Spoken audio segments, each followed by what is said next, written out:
कहते फिर जितना दुनिया कल्ली आंदी है, गनमैन से बिना आते हैं सब लोग, कोई गनमैन लेके आते हैं। हिम्मत है तो तू भी ऐसे आ जाया कर। गुरु ने तो बोल दिया, टेस्ट डाल दिया। काम तो उसका करना है लेकिन टेस्ट डाल दिया। ऐसे टेस्ट गुरु जी बड़े करते थे, बहुत करते रहे। एक दिन अचानक फिएट कार, एक ड्राइवर और खुद आप बैठ के वहां गुरु जी के आ गया। एज ए चीफ मिनिस्टर, कानून के खिलाफ है, आ गया। अंदर आया, मैंने देखा उसको आते हुए। गुरु जी बड़े खुश हुए, बहुत खुश हुए। आए, माथा टेका, सीधा इसको कहते चल आप कमरे में। उसको अपने रूम में ले गए। उसकी जो प्रॉब्लम थी 2 मिनट नहीं लगाए, सारी प्रॉब्लम ठीक करके रख दी। कहते जा ऐश कर।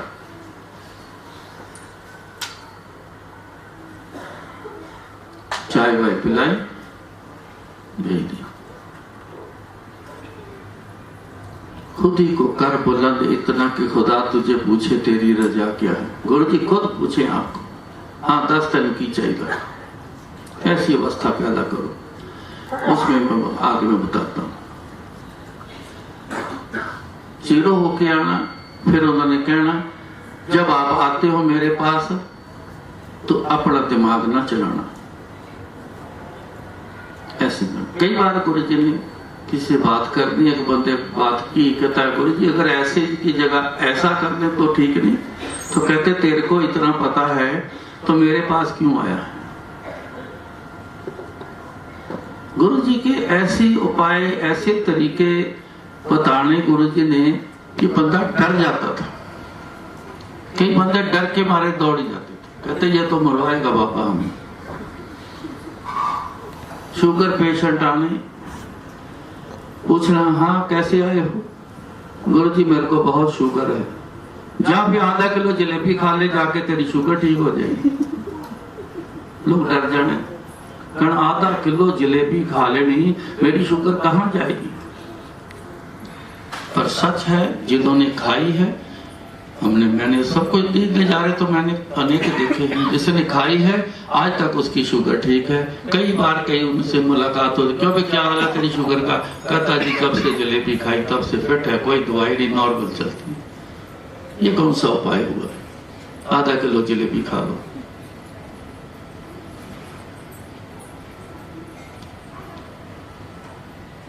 एक सत्संग आ गया मेरे, मैं सुनाता हूं आपको। मेरी वाइफ बैठी है, मैं और गुरु जी दिल्ली आए थे। मेरे को मेरे लड़के का बड़े का फोन आया कि मम्मी को पता नहीं क्या हो गया है, हॉस्पिटल में एडमिट हो गई, आप जल्दी आ जाओ। वो बोलती नहीं है, बोलती नहीं, क्या क्या नहीं बोलती। उसको कुछ भी बुलाते हैं वो जवाब नहीं देती, सुन पड़ी। सुनकर मैं डर गया, मैं कहा ऐसी क्या प्रॉब्लम एकदम से होगी। गुरु जी मेरे को एक जगह, अपू घर वाले वो सैनिक फार्म दिल्ली में रहते थे, तो उनके घर मेरे को वहां बिठा के चले गए। कहते मैं 2-2.5 घंटे में आया तो तू यहां रुक जा। शाम हो गई, मैंने फोन काफी किए इधर उधर, कहीं पता नहीं चला गुरु जी कहाँ हैं। बाद में पता चला कि नरसिम्हा राव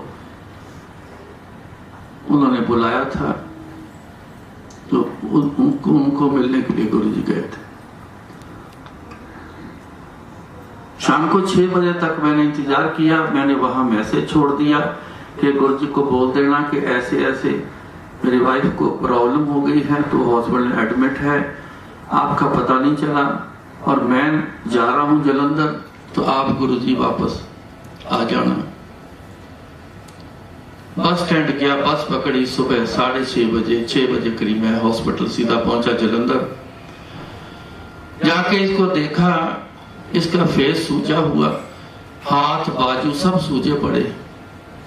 मैं इसको बुलाया, इसने कोई जवाब ना दिया, इसकी आंख से आंसू आने लगे। मैंने दिलासा दिया तू घबरा ना, तेरे को कुछ नहीं होता, गुरु जी कुछ नहीं होने देंगे।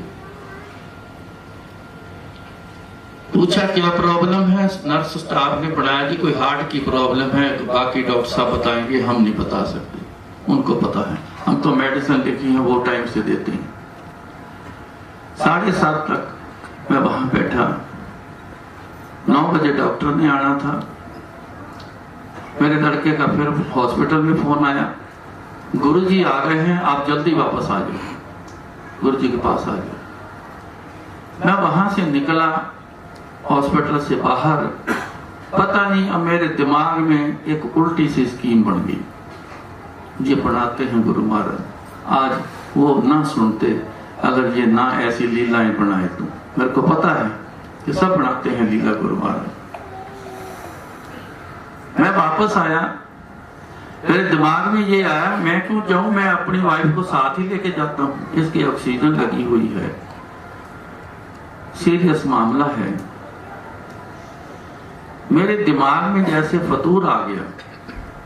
मैंने उनको कहा मैं इनको 2 घंटे के लिए लेके जा रहा हूं, 2 घंटे बाद वापस ले आता हूं। कहने लगे इसकी हालत बहुत खराब है, आप तो हम करवट नहीं लेने दे रहे, तो आप कैसे ले जाओगे, मरीज को मारना है, और साथ में जब तक डॉक्टर परमिशन न दें हम यहाँ से किसी को जाने नहीं देते, डॉक्टर साहब आएंगे जो मर्जी कर लो।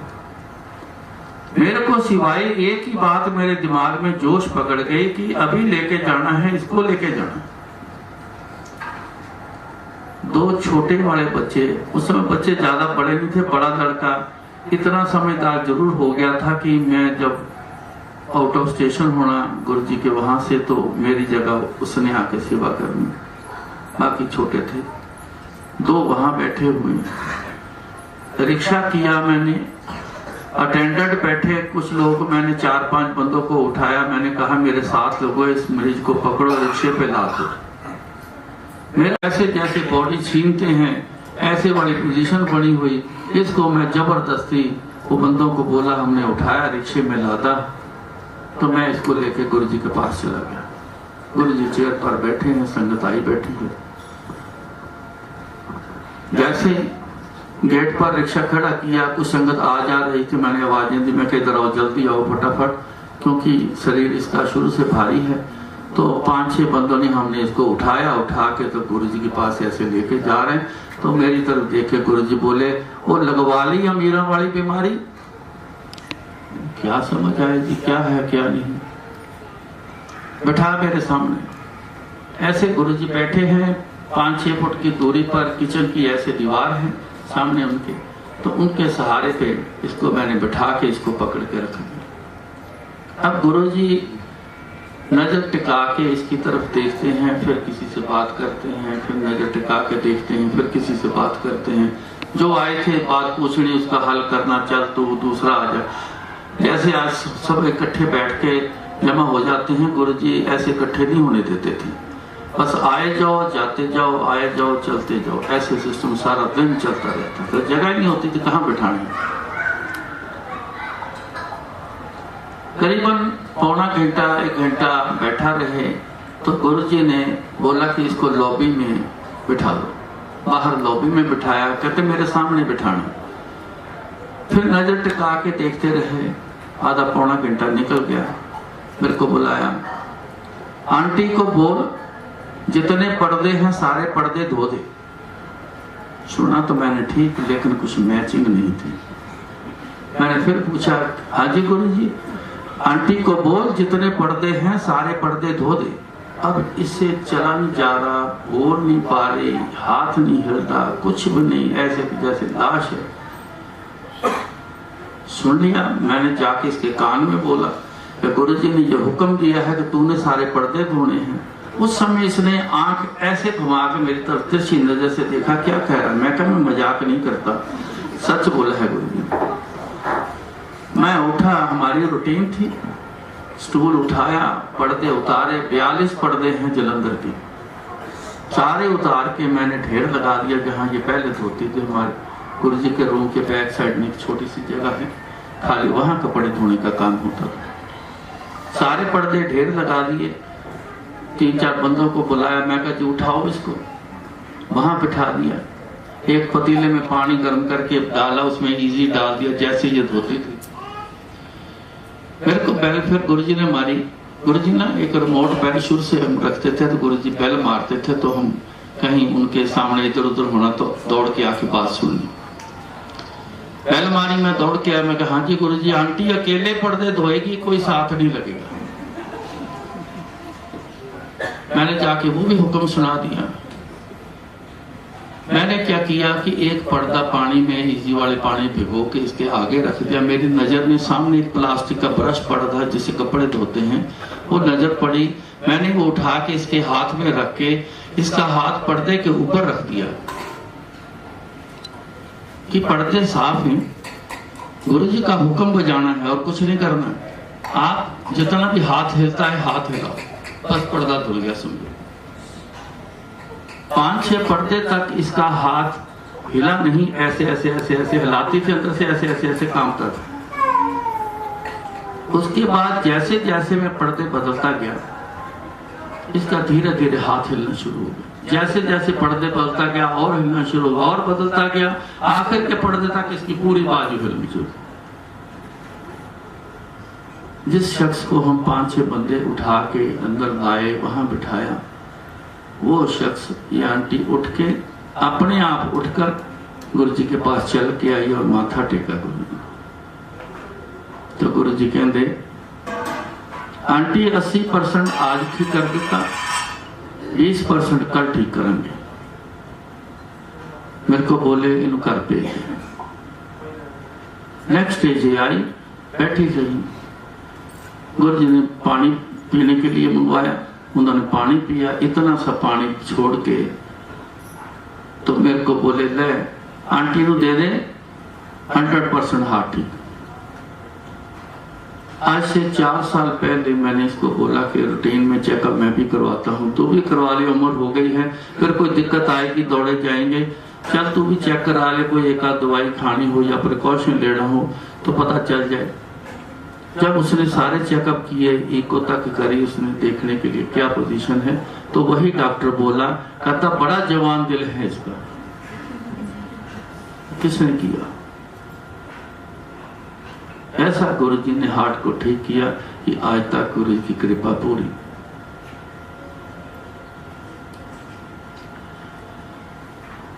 एक बात गुरुजी जो खास कहते रहे, देखो आप आए हो गुरुजी के पास, करना तो सब गुरुजी ने है, आप तो कुछ कर ही नहीं सके। अगर कर सकते तो गुरुजी के पास अपनी प्रॉब्लम लेके क्यों आते, ठीक करवा देते। आपने भी कुछ करना है, ये आपको किसी ने नहीं बताया होगा। आपने भी कुछ करना है। इंसान की फितरत है, कहता मेरे को कुछ ना करना पड़े, दूसरा सब कुछ करके दे दे, ये फितरत है इंसान की। मगर यहां नहीं। गुरुजी ने इस बात को एक लफ्ज, छोटा सा सेंटेंस उन्होंने बार बार रिपीट करना, सबको कहना। जब संगत बैठी होनी तो कई बार गुरु ने मौज आनी, 2-3 बातें कह देनी, तो उसमें वो बात सबको कह देनी। ये संदेश वाली बातें, हमें पता है संदेश क्या चीज है। जिस बंदे को बोला है वो सिर्फ उसी के लिए है। तो गुरु जी ने ये कहना, तुसी मैनू याद करो तो मैं तुहाडे काम करांगा। इतनी बात सिर्फ गुरु जी ने कही। परमात्मा ने छूट दी है गृहस्थी लोगों को। गुरु जी परमात्मा हैं, हम तो समझ चुके बहुत देर की। आपने कितना समझना है ये आपका ये चलन है। इन्होंने छूट दे दी गृहस्थी लोगों को। सारा दिन बहुत काम काज है, परिवार चलाने हैं, पालने हैं, काम काज करने हैं, घर संभालने हैं, और ऋषि मुनियों जैसा बैठ के याद करने की जरूरत नहीं। वो तो घर बार छोड़ चुके, आपको जरूरत नहीं। एक पल गुरु जी को याद कर लो, इतना ही आपके लिए काफी। सिर्फ याद करना, कोई वर्ड मुंह से बोलो या ना बोलो आपकी इच्छा। कोई भी नाम का वर्ड आप बोल दो आपकी इच्छा। सिर्फ एक याद करना गुरु जी को। अगर आप समय निकाल लो 5 मिनट, 10 मिनट, 15 मिनट, तो बहुत ही अच्छी बात है। बैठ के गुरु जी को याद करो। तन्ना भगत एक ऑर्डिनरी इंसान जैसा, बहुत सीधा साधा बंदा, उसको दुनियादारी की कोई खबर नहीं होती थी। उसको इतना ही आता था, हल चलाना है, फसल पैदा करनी है, काट के बेच आनी है, रोटी पानी खा लेना है, इतना ही आता था। गरीब आदमी था, किसान गरीब था, और उसे कुछ समझ भी नहीं होती। आपने सारी हिस्ट्री सुनी है, मैं ज्यादा लंबा नहीं करना चाहता। गुरु जी का सत्संग सुनाना है शॉर्ट में। पंडित जी से ले आया, कहता मेरे को भी ठाकर जी चाहिए। वो देखता था उनको पूजा करते, ठाकर जी कृष्ण महाराज का नाम है। उस डर के मारे एक दिन उसने कह दिया कि, उसने एक दिन बोला कि आज तूने ठाकर ना दिया तो तेरे को जान से मार दूंगा। वो डर के मारे उसने एक गोल मटोड़ पत्थर लिया, कपड़े में लपेट के उसको दे दिया, कहता लो जी ठाकर ले जाओ। अब विश्वास, अब क्या विश्वास देखो। ले आया, अदब से घर पे लेके आया, सोचा क्या करना चाहिए, क्या करता है। उनको कोई घर में मेहमान आता है तो खान पान पहले होता है। जो खाना उसने बनाता था वही खाना, एक रोटी बनाई सिंपल सी बना के उसने परोस के तो रख दी। तो बैठ गया, कहता ठाकुर जी आप खाओ, घर आए हो हमारे। थोड़ी देर बाद देखता है कपड़ा उठा के वैसे ही है, जिद करके बैठ गया और बोलता रहा ठाकुर जी आप खाओ, आप खाओगे तो मैं खाऊंगा, नहीं तो मैं भी भूखा ही मर जाऊंगा आपने ना खाए। 3 दिन तक बैठा वेट करता रहा। तीसरे दिन गुरु अपना कृष्ण महाराज सब रंग तमाशा देख रहे हैं। तीसरे दिन दया आ गई, झट से सामने साक्षात हाजिर हो गए। कहते आ भाई बैठ, तू भी मेरे साथ खाएगा। मांग क्या मांगता है? उसने सब कुछ मांगा, उसने गृहस्थ जीवन मांग लिया। अब इसी में भी समझ लेना, गृहस्थ जीवन में परमात्मा की प्राप्ति बहुत जल्दी होती है।